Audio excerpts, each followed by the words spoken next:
Kami dari sisi organisasi profesi menyambut baik adanya satu sistem jaminan kesehatan nasional yang diselenggarakan oleh negara ini. Dokter keluarga sangat mendukung program ini dan dokter keluarga menawarkan pelayanan itu harus berkualitas tinggi, adil dan merata. Jadi peserta dari masyarakat yang kurang mampu tidak boleh mendapatkan pelayanan yang kurang baik. JKN ini sebetulnya suatu kebijakan yang sangat bagus. Ini kebijakan yang merakyat menurut saya dan perlu kita dukung. Iya pemirsa, tadi beberapa komentar menyangkut jaminan kesehatan nasional karena memang pengelolaan jaminan kesehatan nasional menurut Undang-Undang SJSN nomor 40 tahun 2004 dipisahkan dari penyelenggaraan pemerintah. Itu sebabnya kemudian dibentuk Badan Penyelenggara Jaminan Sosial BPJS dan kemudian untuk menyambut 1 Januari 2014 bagaimana kesiapan dari pemerintah daerah dan juga pemerintah pusat karena sudah otomatis harus menyelenggarakan fasilitas dan sumber daya manusianya menyongsong 1 Januari 2014. Kita akan mendapatkan jawabannya pagi hari ini. Sudah hadir bersama dengan kami di 8-11 Show pagi hari ini, Ibu Menteri Kesehatan Republik Indonesia, Ibu Nafsi Amboy. Selamat pagi, Bu. Pagi. Apa kabar? Alhamdulillah, semua baik. Dan juga Bapak Wakil Gubernur DKI Jakarta, Bapak Basuki Cahayapurnama. Selamat pagi, Pak Wagub. Selamat pagi. Apa kabar? Baik. Ini DKI Jakarta salah satu pemodelan. Betul. Dari Jaminan Kesehatan Nasional. Betul. Sebelum saya ke Pak Wagub untuk bertanya bagaimana keadaannya sampai hari ini, saya mau ke Bu Menteri dulu. Tadi memang dari beberapa pernyataan mengatakan bahwa ini suatu bentuk program yang bagus, mendukung dan sebagainya. Tapi banyak juga loh Bu Menteri masyarakat yang masih mempertanyakan sampai hari ini. Apa sih Bu? Nah, apa Binatang sih apa itu? sebetulnya? Kenapa harus ada JKN? Kenapa harus disamakan semuanya? Betul. Ya. Oke, itu pertanyaan yang sangat baik dan saya sadar betul bahwa masih banyak yang belum tahu. Jaminan Kesehatan Nasional itu adalah bagian sebenarnya dari sistem jaminan sosial nasional yang tadi sudah dikatakan, itu bagian dari sistem jaminan sosial nasional yang diatur dalam Undang-Undang nomor 40 tahun 2004. Nah, kemudian kita persiapkan oleh karena di dalam sistem jaminan sosial nasional itu salah satu aspeknya adalah jaminan kesehatan nasional. Jadi itu bidang kesehatan. Nah, bidang ini maksudnya demikian. Setiap orang dalam hidupnya kemungkinan besar pada suatu waktu akan sakit. Ya.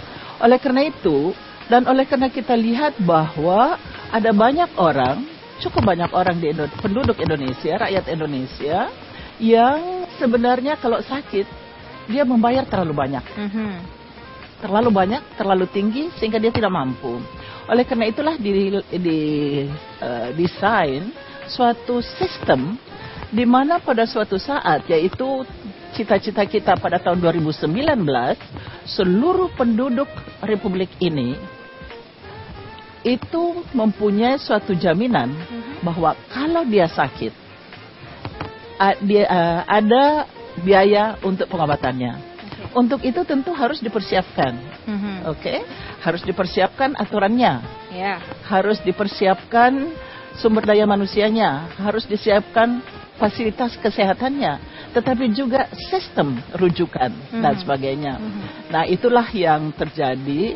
Jadi jaminan kesehatan nasional adalah suatu program atau suatu jaminan sebenarnya agar setiap penduduk Indonesia pada tahun 2019 nanti tidak usah khawatir kalau dia sakit, insya Allah sudah ada biayanya. Jadi semacam insurance. Di luar dari keadaan keuangan dan sebagainya, merata seluruh masyarakat Indonesia diberikan hak untuk mendapatkan fasilitas. Intinya seperti itu ya. Ya, betul. Menteri, ya? Tapi jangan lupa, hak selalu ada kewajiban ya. Nah, tidak ada hak yang tanpa kewajiban. Jadi untuk mendapat hak itu, maka kewajiban setiap warga negara atau setiap penduduk rakyat Indonesia itu adalah membayar iuran.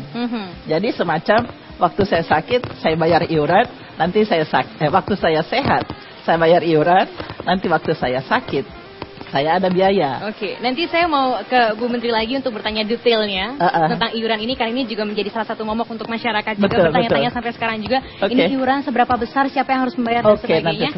Saya mau ke Pak Wagub terlebih dahulu. Pak Wagub, ini kan DKI Jakarta salah satu pemodelan dari bentuk untuk 1 Januari 2014. Kalau dilihat-lihat kan banyak sekali yang terjadi masalah kesehatan di DKI Jakarta. Sebetulnya apa sih yang terjadi di masyarakat selama ini, Pak Wagub? Catatan pentingnya di mana begitu? Ya, sebetulnya itu DKI sebelum kami masuk sudah ada Jamkesda. Nah, persoalan Jamkesda dulu, dia tidak menggunakan pembayaran berdasarkan Indonesia Cash Based Group atau INA-CBGS. Ya. INA-CBGS ini adalah sudah diputuskan dari Perpres tahun 2013 di pasal 39 ayat 3. Di situ dikatakan bahwa pembayaran yang dipakai itu BPJS Kesehatan membayar kepada fasilitas kesehatan ini untuk rujukan tingkat lanjutan itu berdasarkan Indonesia Cash Based Group. Yeah. Nah, apa itu Indonesia Cash Based Group? Ini ada suatu sistem seperiode dari jutaan kasus dihitung dirata-ratakan. Jadi orang tidak bisa seperti bisa kita goreng nasi goreng gitu ya. Kalau dulu bisa nasi goreng wagyu, kepiting, seenaknya nih udang. Nah, sekarang kalau kamu nasi goreng saja gitu. Nah, ini juga untuk mengamankan rakyat Indonesia dari perdagangan obat-obat bermerek-merek sebetulnya. Ya tidak bisa seorang dokter rumah sakit seenaknya mengambil obat apapun yang tidak perlu ke dalam sebuah kasus Jadi penyakit. sudah dilihat hal ini positif begitu ya? Iya, ini paling positif. Terus yang kedua, INA-CBGS ini akan membuat bangsa Indonesia punya data medis. Bayangkan seluruh Indonesia itu dicatat. Jadi ada klinik hepatitis dicatat sakitnya gimana, prosesnya gimana. Jadi kita bisa tahu persis daerah ini penyakitnya apa, itu kegunaannya. Baik kita mengacu ke sini, tentu saja akan terjadi di lapangan keributan. Ya. Kenapa? Orang biasa makan nasi goreng wagyu disuruh makan nasi goreng tok. Ya dia ribut gitu kan. Tapi kemarin kan keributannya sempat membuat ada beberapa rumah sakit yang kemudian tidak mau ikut, begitu ya Bu Menteri ya. Oke, nanti kita lebih detail lagi kita bicarakan ya. Nanti pagi-pagi kita ngomongin nasi goreng juga bulan puasa, agak lapar juga. Kami akan segera kembali sesaat lagi. Itu perumpamaan yang mudah saya pikir.